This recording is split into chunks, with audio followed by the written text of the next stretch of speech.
Selamat berjumpa kembali teman-teman kerabat semua. Untuk video saya yang ketiga, teknik pukul samsak bagi teman-teman pemula. Jadi penggunaan bahu kanan dan kiri ketika kita akan melontarkan gerakan atau genggaman ke daerah badan samsak. Peran daripada bahu dan organ-organ yang lainnya ini sangat perlu diperhatikan.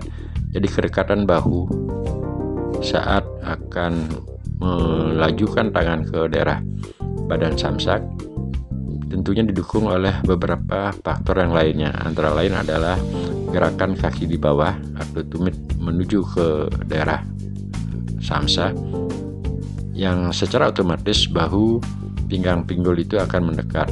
Jadi kebersamaan gerak antara bahu, pinggang, pinggul, dan tumit di bawah mengantarkan kepalan tersebut ke bodi samsak sesuai dengan harapan kita, dengan perintah daripada pikiran. Itu menjadi sinkronisasi gerakan kebersamaan. Dan penting juga diperhatikan antara gerakan bahu, gerakan tangan, gerakan pinggang, pinggul, tumit ke daerah badan samsak. Sekali lagi ini harus tetap menjadi satu kesatuan agar ciptanya atau molan dua tersebut selalu menyentuh pada daerah samsak. Keenergikan atau kesigapan kita melakukan gerakan tersebut diperlukan suatu pola pelatihan, dengan awalnya tidak menggunakan tenaga secara besar-besaran. Anggap aja kita bergerak seperti menghayal, artinya benar-benar menghayati gerakan tersebut ketika mendekatkan pinggang pinggul ke daerah samsak dan mengantarkan daripada gerakan pukulan. Itu akan menjadi suatu kebiasaan, artinya tanpa melalui suatu proses pikiran yang berlebihan. Pengertian pikiran berlebihan,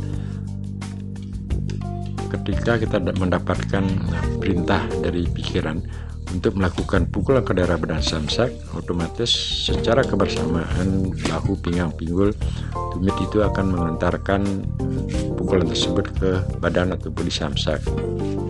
Mulailah dengan gerakan pelan, dan sering saya katakan bahwasanya pola menggunakan media samsak apalagi di usia-usia lanjut, anggap aja kita bermain. Nah sekarang teknik selanjutnya melakukan gerakan atau mensinkronisasikan gerakan antara bahu, pinggang, pinggul, dan tumit dengan mengantarkan kecepatan pukulan ke daerah badan samsak.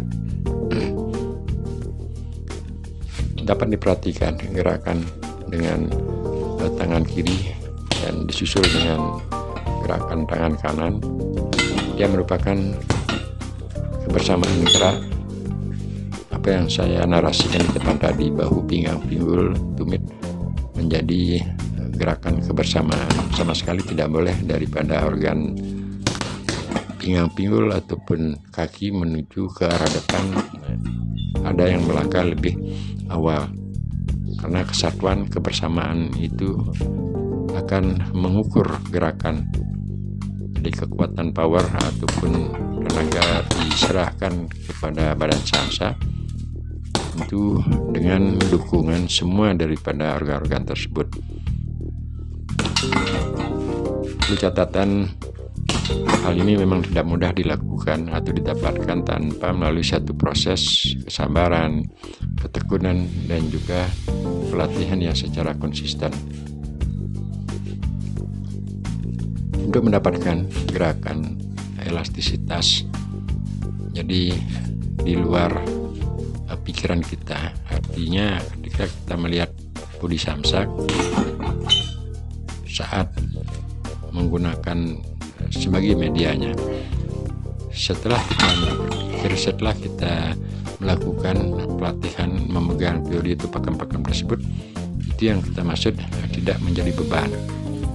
Nah, untuk agar dapatnya gerak-gerakan tersebut, sekali lagi perlu pelatihan yang secara konsisten agar dapat tersinkronisasinya. Nah teman-teman kerabat semua, berkali-kali saya katakan saat melakukan pukulan terhadap badan samsak yang menggunakan gantungan seperti pancing, sekarang saya perlihatkan gantungannya seperti ini dia bentuknya kayak pancing. Nah, kalau hal ini kita gantung dan arah pukulan kita tujukan sedikit ke atas, tentunya dengan ketepatan power, ketepatan juga kedatangan samsak, pada akhirnya dia akan bergerak. Nah, itu yang mungkin membuat pada akhirnya samsak terjatuh. Memang juga kalau dalam berolahraga saat melakukan pukul akhirnya samsak jatuh, diperlukan ekstra, mungkin kita harus ambil samsak, waktu juga tersita sekian detik.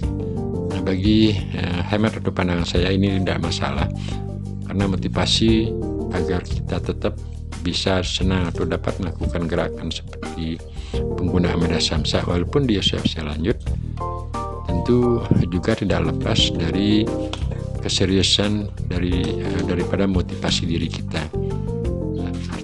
Yang kita maksud adalah bukan hanya sekedar teori melihat samsak, kita harus latihan besok kita melakukan pukulan dan sebagainya, karena tapi motivasi diri tidak ada. Ini salah satu faktor yang menghambat atau terjadinya kemalasan saat akan melakukan gerakan. Nah, untuk selanjutnya teman-teman kerabat semua, di kesempatan yang baik saya akan mencoba juga berbagi pengalaman penggunaan media samsak sebagai partner dalam melakukan pola pelatihan pukulan. Tidak saja digunakan atau menggunakan kepalan, namun yang video singkat sekarang ini ke depan saya akan berbagi untuk melakukan pukulan dengan menggunakan punggung tangan. Nah, pada peragaan sekarang punggung tangan ini bisa digunakan dalam melakukan pelatihan menggunakan media samsak. Dan semakin banyak kita mempunyai atau melakukan gerakan terhadap bodi itu badan samsak, saya rasa ini salah satu cara juga untuk membuat motivasi atau pelatihan kita akan lebih konsisten. Ada hal-hal tertentu bosan menggunakan kepalan tangan, kita bisa gunakan pola yang lain. Peragaan sekarang sering juga saya berbagi pengalaman dengan menggunakan gerakan yang elastisitas antara semua tubuh itu menjadi seperti lembut, akan tetapi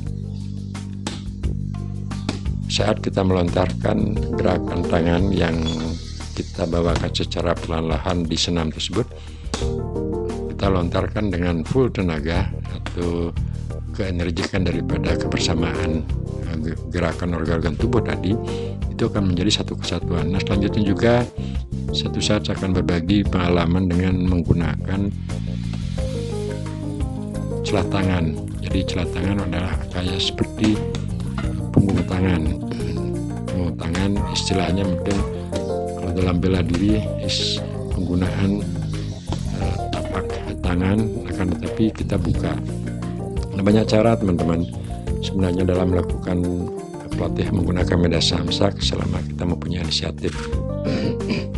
Catatan yang berkali-kali saya katakan, penggunaan media samsak yang sangat dan perlu diperhatikan itu adalah ujung tombol 2 mengenai body samsak, posisi tangan, apa yang saya peragakan tadi dengan lurus agar mendapat perhatian khusus. Kenapa demikian?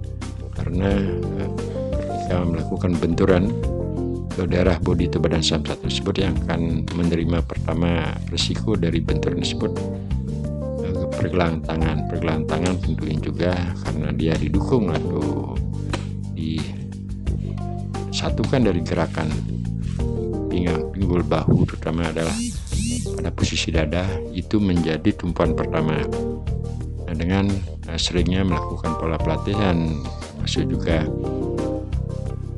mempelajari teori-teori penggunaan media samsak yang benar menurut pandangan saya, paling tidak tentunya kita tidak berharap terjadi sesuatu hal, apakah tangan keselio ataupun kepleset sehingga bisa menimbulkan luka. Dan juga karena organ tubuh kita benturkan seperti punggung tangan ataupun kepala ke daerah badan samsak, apalagi penggunaan media samsak yang berayun, itulah tujuan utama pada tayangan video-video yang saya post. Teknik penggunaan media samsak yang pemula ataupun teman-teman senior, ya, semoga hal tersebut menjadi perbendaharaan perbandingan dan dapat berguna. Sekian teman-teman, sampai berjumpa di video-video selanjutnya. Terima kasih, salam sehat sekeluarga.